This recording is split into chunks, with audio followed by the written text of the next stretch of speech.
श्री गणेश अंक में श्री गणपति भगवान जी का स्वरूप और उनकी आराधना। एक ईश्वर का अनेक्षा निरूपण।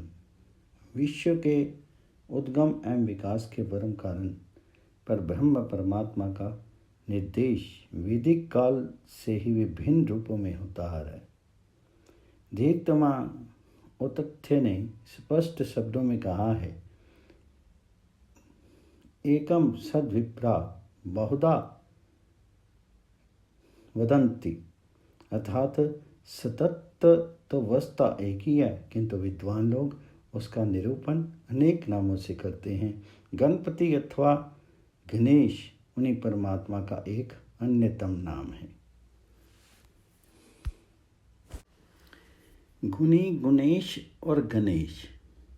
परमात्मा ज्ञान और आनंद आदि अपने दिव्य स्वगत गुणों के कारण गुणी हैं और प्रकृति के सत्य राज्य और तम के अधीश्वर होने के कारण वे गुण ईश गुणेश भी हैं। गुणी और गुणेश विशेषणों का युगपत प्रयोग श्वेतस्तर उपनिषद के इस मंत्र में मननीय है। गाणपत्य संप्रदाय के अनुसार गण का अर्थ है सत्वगुण, रजोगुण और तमोगुण का संघात।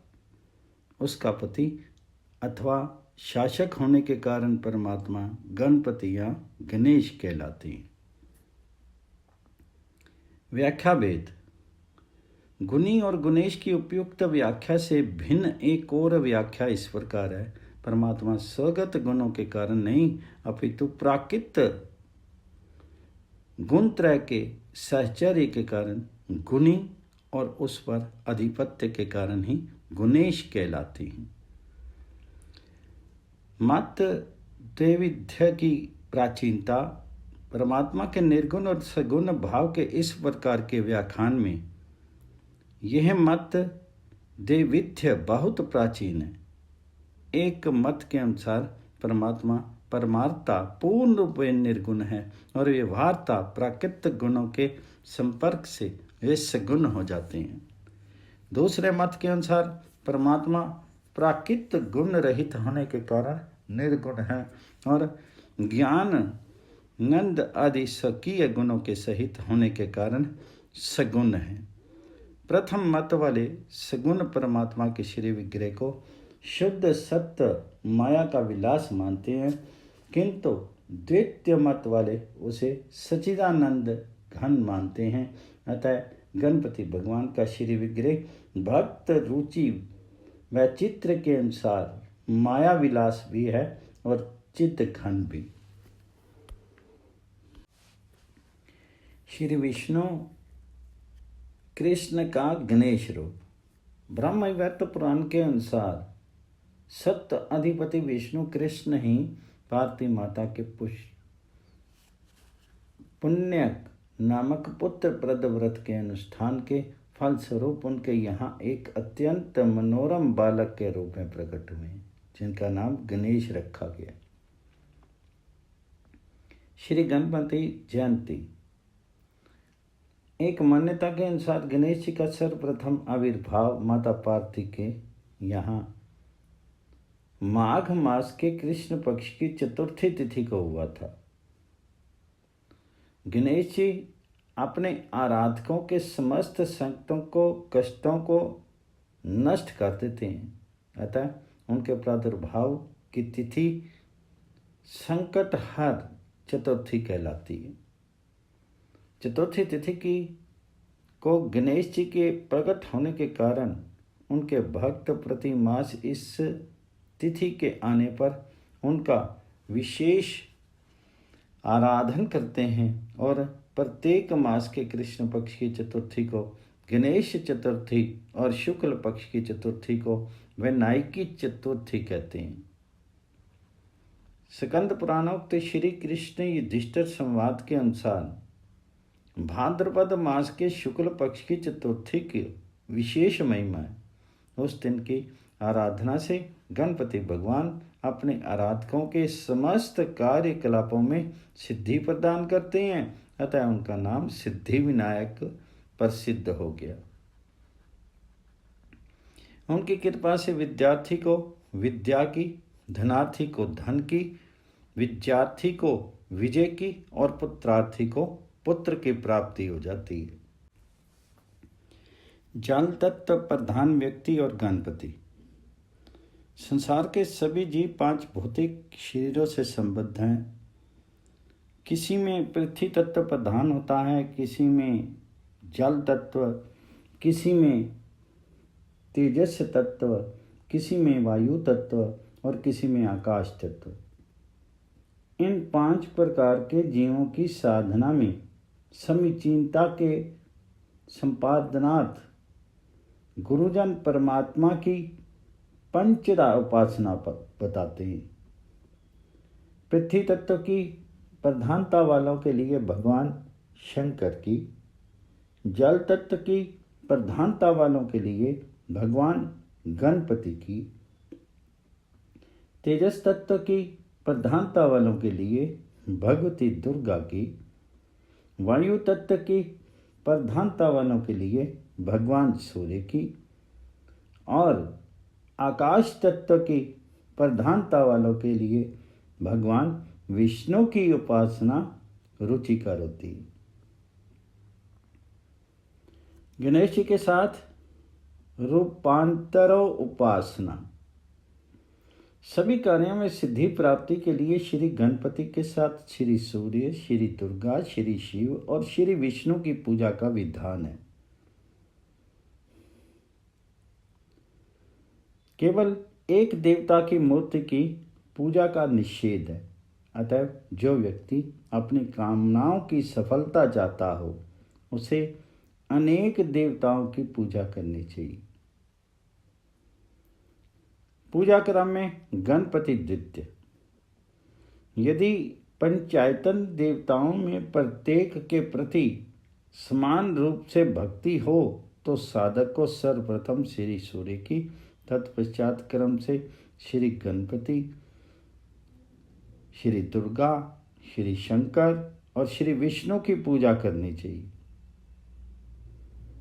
गणपति के प्रति मात्र का निषेध। घर में कभी कभी एक देवता की अनेक मूर्तियों का संग्रह हो जाता है।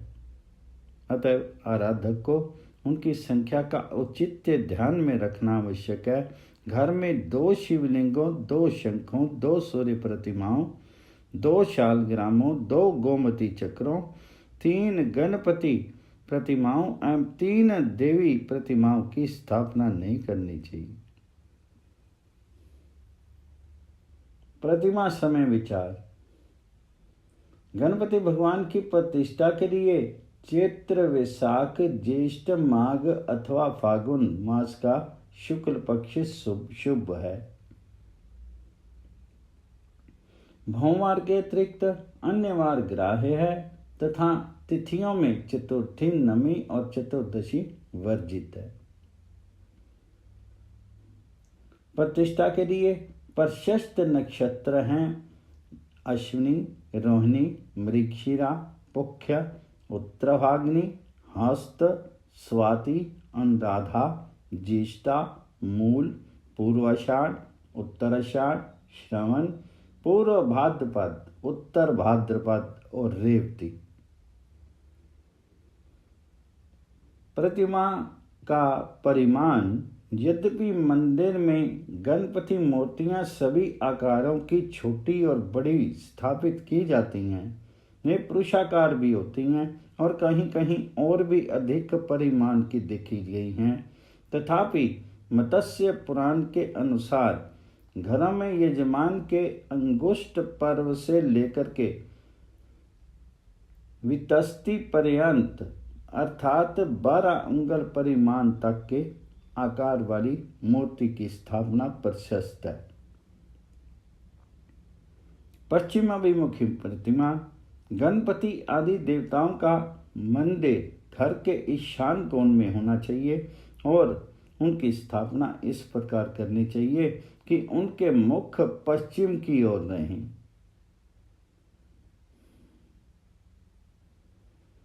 यदि साधक के इष्ट देवता श्री गणपति भगवान हैं तो उनकी स्थापना मध्य में करके ईशान कोण में श्री विष्णु की, अग्नि कोण में श्री शंकर की, नैऋति कोण में श्री सूर्य की और वायु कोण में श्री दुर्गा की स्थापना करनी चाहिए।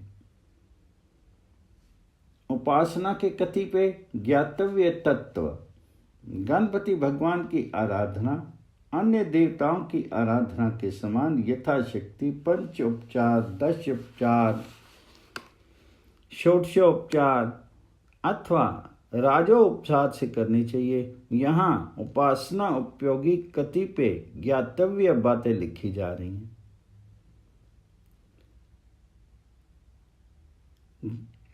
गणेशार्थर शीर्ष नामक गणपत्य उपनिषद में गणपति भगवान का ध्यान इस प्रकार बताया है।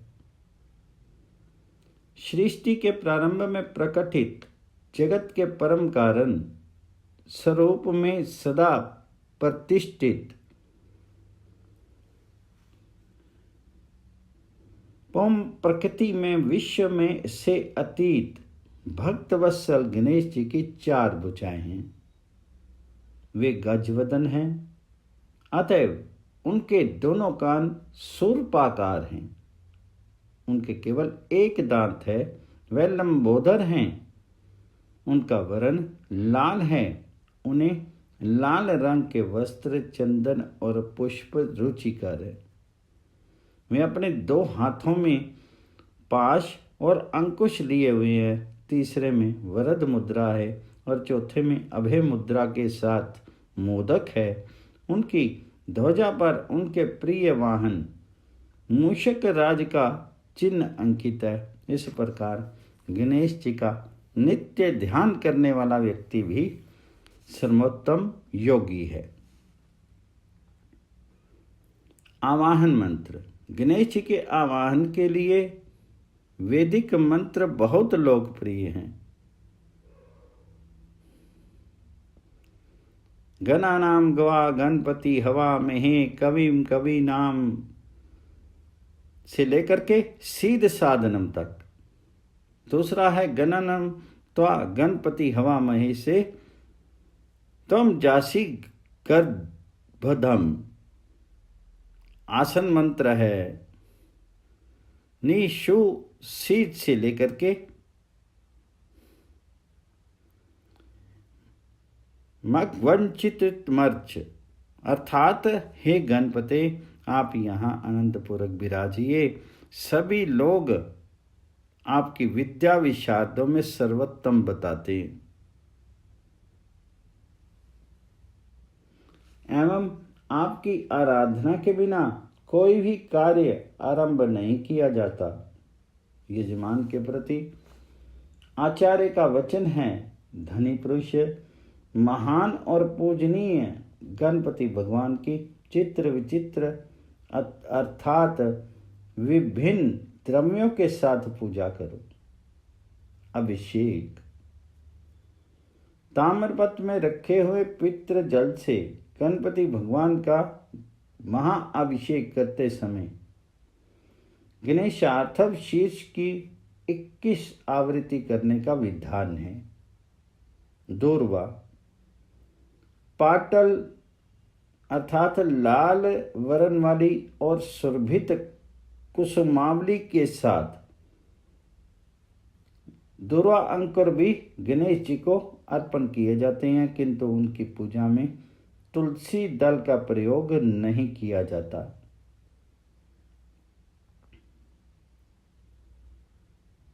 न तुलस्या गण अधिशम।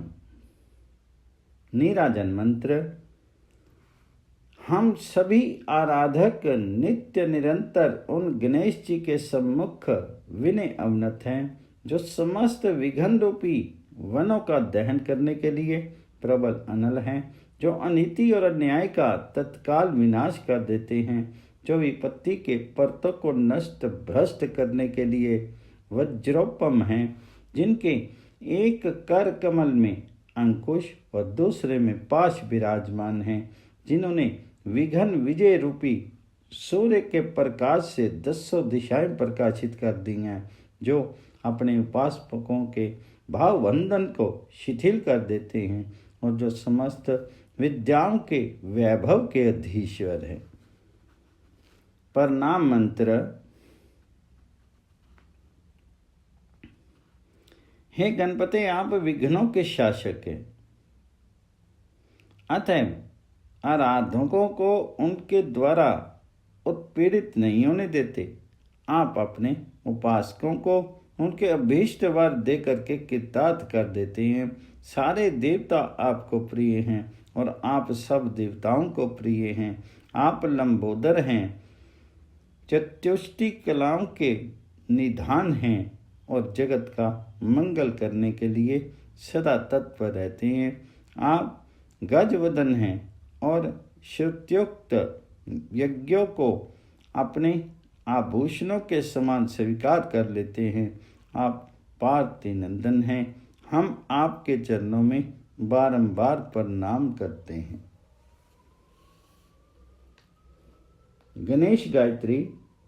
एक दंताय विद्महे वक्रतुंडाय धीमहि तन्नो दन्ति प्रचोदयात्।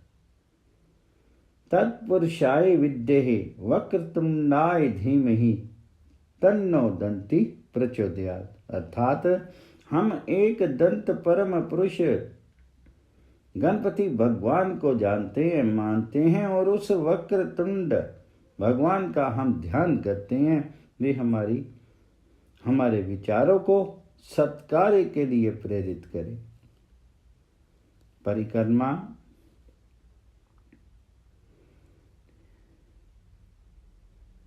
बहुत से परिशिष्ट के अनुसार गणेश जी की एक परिक्रमा करनी चाहिए। एकाम विनायके कुर्यात्, किंतु ग्रंथारतर के तिस्त्र कार्या विनायक, इस वचन के अनुसार 3 परिक्रमाओं का विकल्प भी आदरणीय है। गणेश जी के पार्श्वक। गणपति भगवान को निवेदित किया हुआ नैवेद्य सर्वप्रथम उनके पार्श्वों को, सेवकों को देना चाहिए। पार्श्वों के नाम हैं गणेश, गालव, गार्ग, मंगल और सुधाकर। ये 5 एवं मतांतर से गणप, गालव, मुद्गल और सुधारक, ये 4 गणेश जी के सेवक हैं। गणेश जी के 12 नाम। पहला है सम्मुख, सुंदर मुख वाले। दूसरा है एक दांत वाले। तीसरे हैं कपिल, जिनके श्री विग्रह में नीले और पीले वर्ण के आभा का प्रसार होता रहता है। चौथा है गजकर्णक, हाथी के कान वाले। पांचवा है लंबोदर, लंबे उदर वाले। छठा है विकट, सर्वश्रेष्ठ। सातवां है विघ्न नाश, विघ्नों का नाश करने वाले। आठवां है विनायक, विशिष्ट नायक। नौवां है धूम्रकेतु, धुएं के से वर्ण की ध्वजा वाले। 10वां है घनाध्यक्ष, गणों के स्वामी। 11वां है भालचंद्र, मस्तक पर चंद्रकला धारण करने वाले। 12वें हैं गजानन, हाथी के मुख वाले। इन 12 नामों का पाठ अथवा श्रवण करने से विद्यारंभ, विवाह, गृह नगर में प्रवेश, गृह नगर से निर्गम, संग्राम तथा किसी भी संकट के समय कोई विघ्न नहीं होता। भागवत में गणपति पूजन विधान सभी वैष्णव के परम मान्य परमान ग्रंथ श्रीमद् भागवत के 1-10 स्कंद के 27वें अध्याय में श्री भगवान नंद नंदन ने उद्धव जी को क्रिया योग का उपदेश दिया है। वहाँ स्पष्ट आदेश है कि मेरे पूजन के समय दुर्गा देवी, विनायक, व्यास, विश्वक्सेन, गुरुदेव एवं अन्य देवताओं की भी पूजा साधक भक्त को करनी चाहिए। ओम गण गणपति नमः।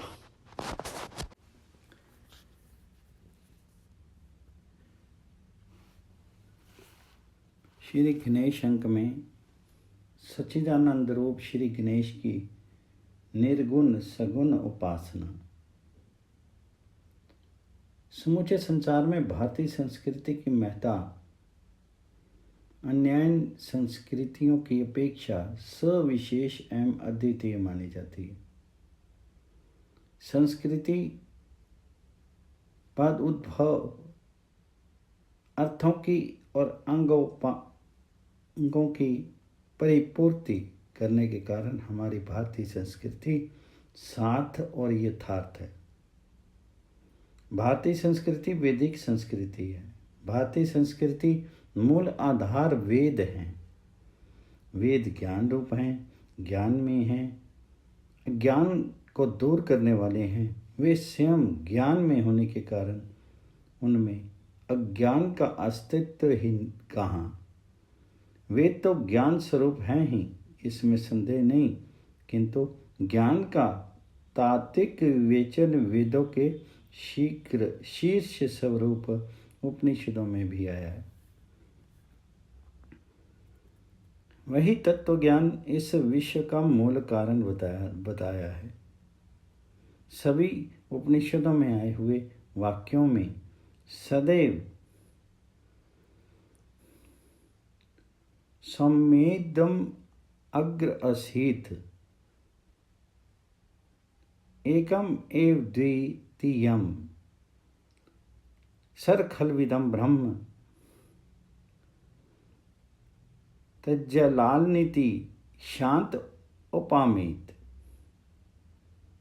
ये वचन विशेष हैं। सत्य ही सबसे पहले था, वह एकमेव द्वितीय पर ब्रह्म है, सच्चिदानंद स्वरूप है, वही सत्य है, असत्य नहीं। जो सत्य है वही चित्त है, जो चित्त है वही आनंद रूप है, और जो आनंद रूप है वही सत्य। सत्य का अर्थ है सार्वकालिक, चित्त का अर्थ है चैतन्य रूप, और आनंद का अर्थ है सदा सुख में।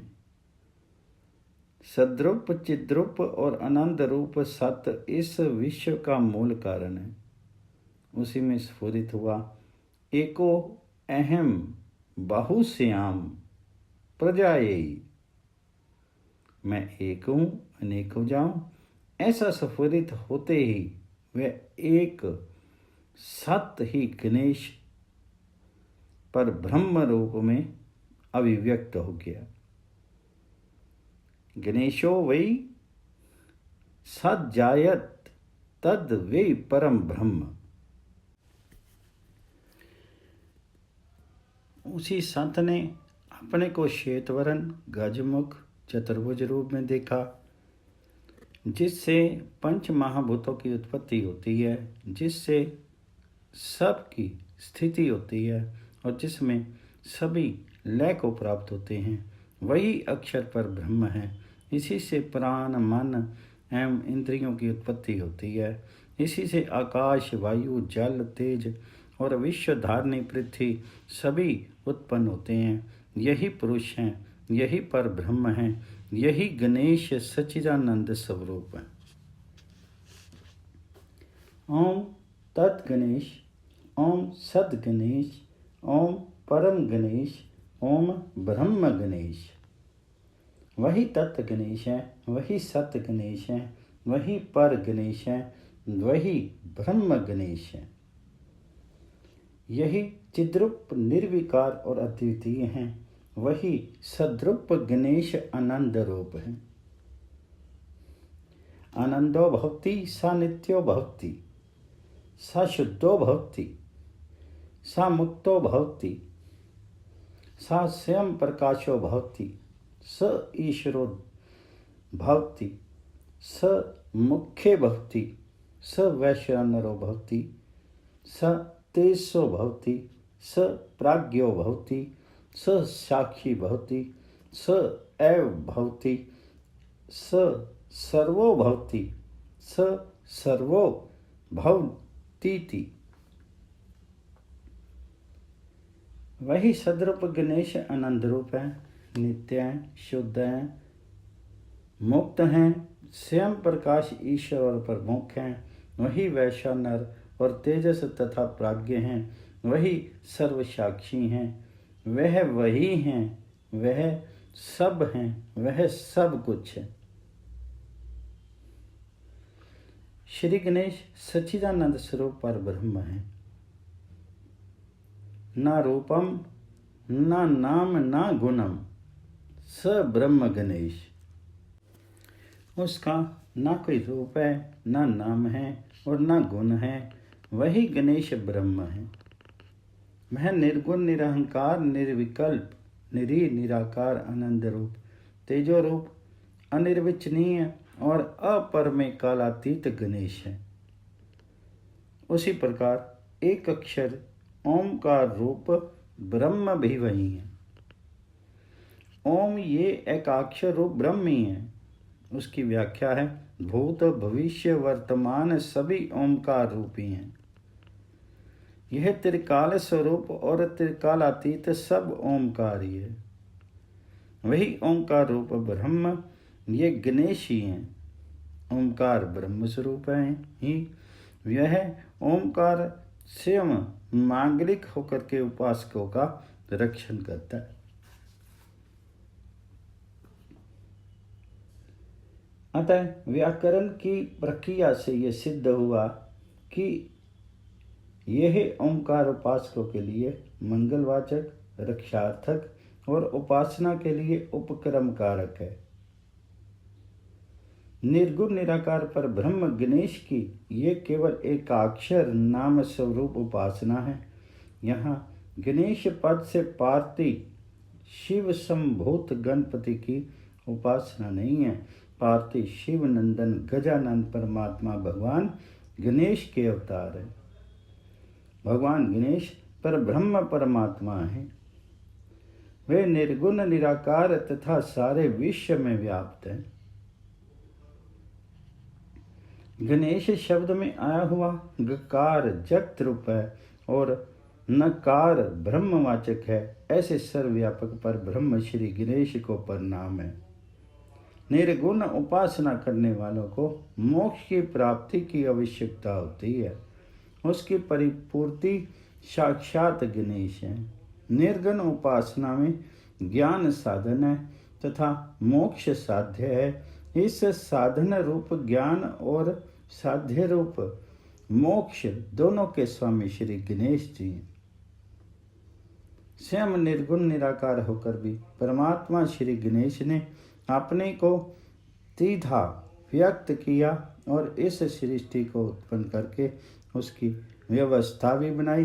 किंतु उस व्यवस्था के संचालन के लिए उन्होंने स्वयं प्रकट होकर एक मंत्र राज दिया। उस मंत्र राज के 4 पाद और 6 विभाग हैं। वे 4 पाद 4 वेदों के हैं। रायस्योशस्य दाता ये प्रथम पाद ऋग्वेद का है। निधि दाता त्रदो मता ये द्वितीय पाद यजुर्वेद का है। रक्षोहनो वो बल गहनो ये तृतीय पाद सामवेद का है। वक्रतुंडाय होम ये चतुर्थ पाद अथर्ववेद का है। ये मंत्रराज चतुष्पाद होकर के षट पद भी है। इस मंत्रराज के प्रत्येक पाद का फल भी भिन्न भिन्न है। प्रथम पद रायस पोषस्य दाता, इस मंत्र में उपासना करके अपना जीवन बिताने वाले यथेच्छ पृथ्वी का स्वामी होगा। दूसरे पद निधि दाता, इस मंत्र से उपासना करने वाला यक्ष, गंधर्व इस रोग सेवित अंतरिक्ष को जान करके दीपति धनपति होगा। तीसरे पद, अन्न दो, इस मंत्र से उपासना करने वाला वसु रुद्र आदित्य आदि सर्व देवों से सेवित स्वर्ग लोक को जान करके देव अधिपति और स्वर्गपति होगा। चतुर्थ पद, रक्षोहन, इस मंत्र से उपासना करने वाला श्रुतियों से प्रतिपादित ब्रह्म लोक को जान करके उपासना के फल स्वरूप देव अधिपत्य और ब्रह्म अधिपत्य को प्राप्त होगा। पंचम पद, बल गहन, इस मंत्र से उपासना करने वाला वासुदेव आदि चतुर्व्यूह सेवित विष्णु लोक को जान करके सर्वदेव अधिपत्य और विष्णु लोक अधिपत्य प्राप्त करना और अंत में वक्रतुंडाय हूँ, इस पद से उपासना करके उपासक ब्रह्म स्वरूप निरंजन परम व्योम पद को जान करके अमृतत्व स्वरूपता को प्राप्त होगा। उसे सत्य लोक अधिपत्य की प्राप्ति होगी। ये उपासना स्वयं परमात्मा गणेश द्वारा कथित है। अपनी अपनी क्षमता के अनुसार उन मंत्रों के आश्रय से यथाविधि उपासना करने से उपासकों को लक्ष्य की प्राप्ति होती है। यह निर्गुण उपासना है, जिससे निर्गुण उपासनाएं नहीं हो पाती, वे सगुणात्मक करते हैं। सगुण उपासना गणेश की उपासना सगुण विधि से करते हैं। सगुण उपासकों को भी उसी फल की उपलब्धि होती है जिसे निर्गुण उपासक प्राप्त करते हैं, केवल विधि में अंतर है।